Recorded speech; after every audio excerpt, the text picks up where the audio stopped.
کہ ادب کو روحانی و باطنی فکر کے اظہار کے لیے استعمال کیا گیا ہے۔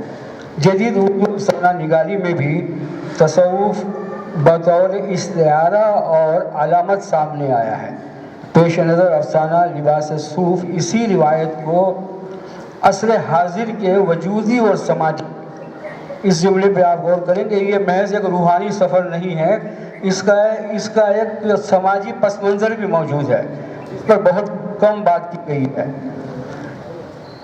پیش نظر افسانہ لباس صوف اسی روایت کو عصر حاضر کے وجودی و سماجی سوالات کے ساتھ جوڑتا ہے۔ افسانے کی فکری اساس صوفیانہ اور مکاشفے پر مبنی ہے، اس کے اہم نکات درج ذیل ہیں۔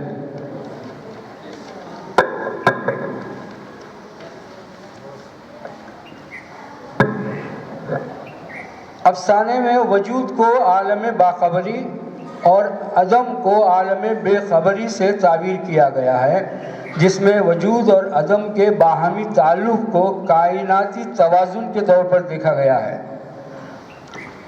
افسانے میں خود آگہی کو عرفان کی پہلی منزل کہا گیا ہے۔ افسانے میں ہر مرحلہ ایک داخلی مکالمے اور خود احتسابی کے ذریعے سامنے آتا ہے۔ افسانے میں نفس کو ایک خونخوار جانور کے استعارے میں پیش کیا گیا ہے۔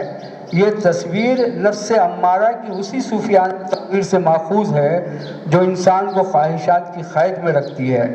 اسی طرح زندہ ذات کی علامت انسان کی اسیری اور خود کے جال کو نمایاں کرتی ہے۔ چابک رنگے گھوڑے کی علامت اس افسانے کو صرف روحانی نہیں بلکہ سماجی و سیاسی سطح پر اہم بناتی ہے۔ یہاں جدید انسان کی غلامی، جبر اور فکری قید کو سامنے لایا ہے۔ یہ تصور روایتی صوفیانہ فکر کو معاصر سماجی حقیقت سے جوڑتا ہے۔ آخر میں لباس صوف بطور علامت سامنے آتا ہے جو فخر، سادگی اور روحانی سکون کی نمائندگی کرتا ہے۔ یہ نجات کا وہ راستہ ہے جو صوفیہ کے نزدیک دنیائی علائق سے بے نیازی کے ذریعے حاصل ہوتا ہے۔ افسانے کے علامتی استعارتی جہت یہ ہیں: مٹی کا پیالہ سادہ مگر سکون بخش زندگی کی علامت ہے۔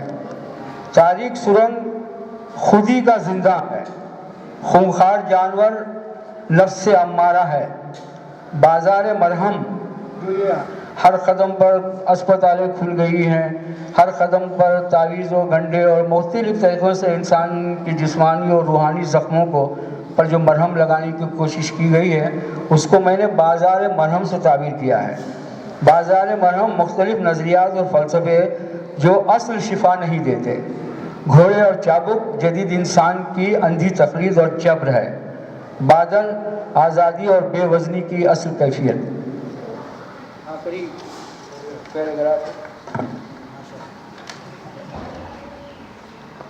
لباس صوف تصوف کی اصل روح، سادگی اور روحانی آزادی۔ صاحب صوف وہ شخصیت جو اون کا لباس پہنے ہو۔ صوف سادگی، ترک دنیا اور فخر کی علامت ہے۔ اہل صوفیہ کو انہی معنوں میں صوفی کہا جاتا ہے۔ افسانے میں صاحب صوف رہبری، روحانی اور مرشد کی صورت میں ظاہر ہوتا ہے جو سوال کرنے والے کو باطنی سچائیوں تک لے جاتا ہے۔ ان کا لباس اور پھر صرف لباس باقی رہ جاتا ہے۔ فنا اور بقا کا یہ رمز ہے۔ یہ علامتیں افسانے کو محض بیانیہ نہیں بلکہ ایک فکری و جمالیاتی متن بناتی ہیں۔ افسانہ لباس صوف اردو ادب میں صوفیانہ روایت اور جدید فکری سوالات کا حسین امتزاج ہے۔ یہ متن قاری کو محض تفریح یا جذباتی وابستگی نہیں دیتا بلکہ اس سے وجودی سوالات پر غور و فکر کی تحریک پیدا کرتا ہے۔